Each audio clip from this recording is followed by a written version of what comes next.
everyone. This literary piece entitled Atonement by Ian McEwan.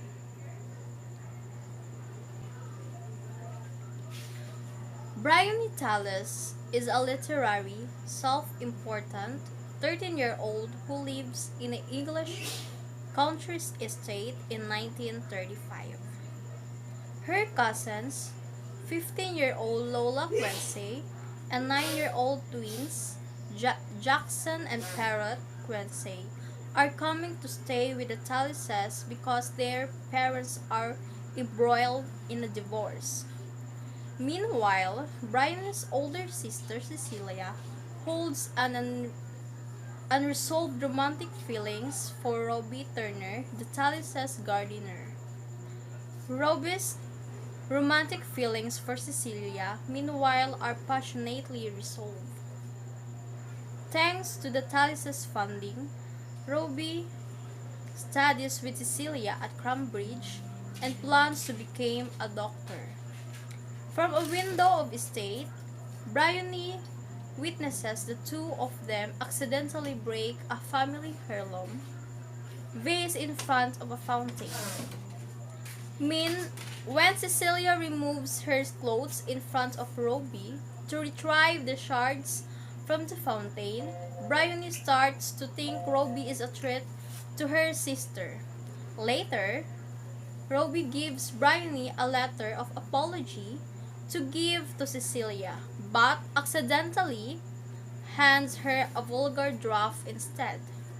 Bryony reads the letter and becomes conceived Robbie is a menace.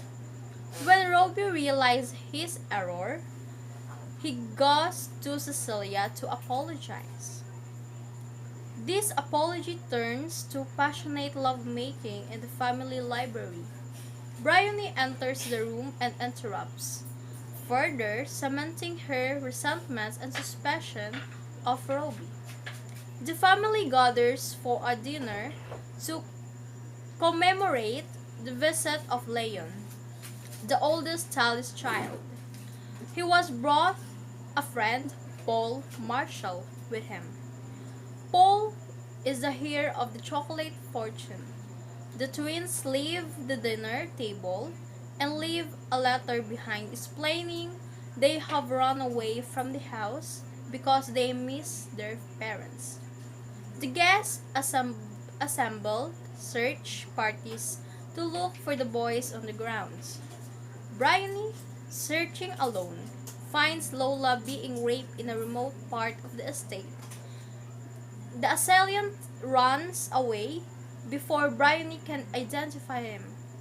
But as she consoles Lola, she conceives both Lola and herself that she saw Robbie commit the crime. Bryony leads Lola back to the house and delivers her story to all the adults present. Policemen arrive and Bryony testifies that she saw Robbie commit the crime. After many hours, Robbie returns to the house with the twins. He had been searching for them alone all night. When he gets back, he is taken into police custody.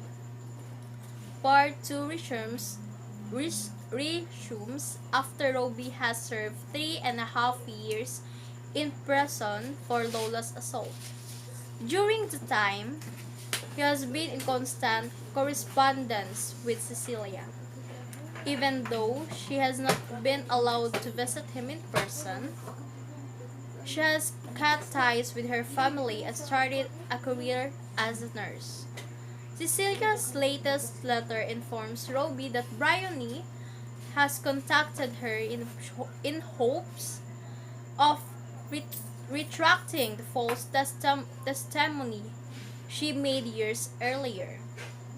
The outbreak of World War II allows Robbie to end his sentence by enlisting in the army.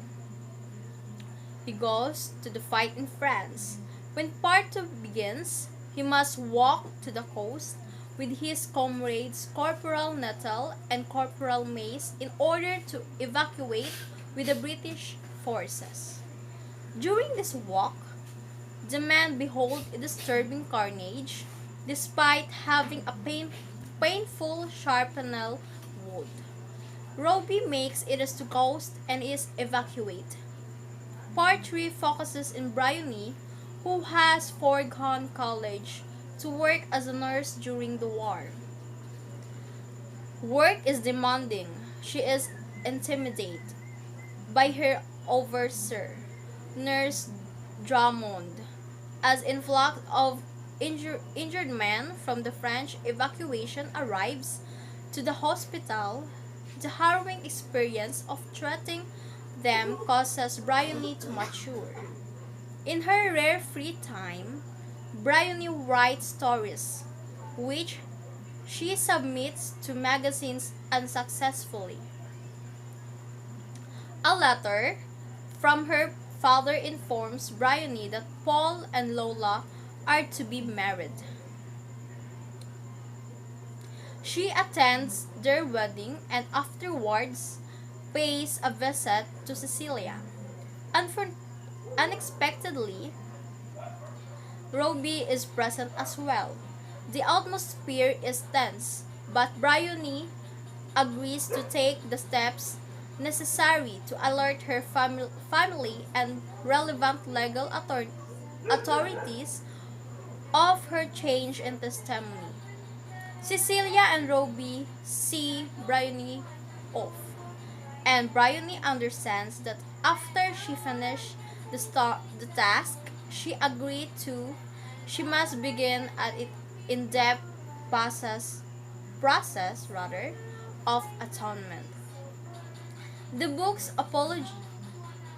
epilogue reveals that this atonement process was to write the preceding novel itself. Bryony, now 77, narrates in the first person. She has just been diagnosed with irreversible dementia.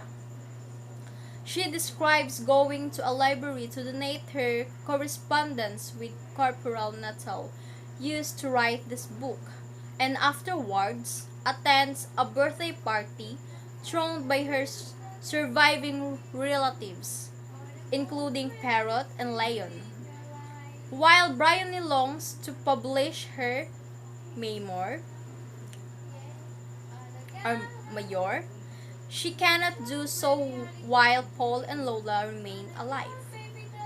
They are now well-connected socialites and will doubtless show her for level.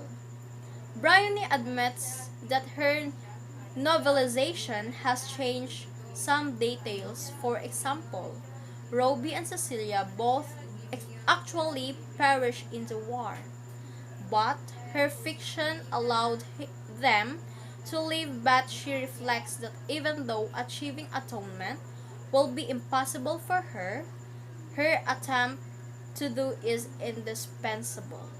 And that's all. Thank you.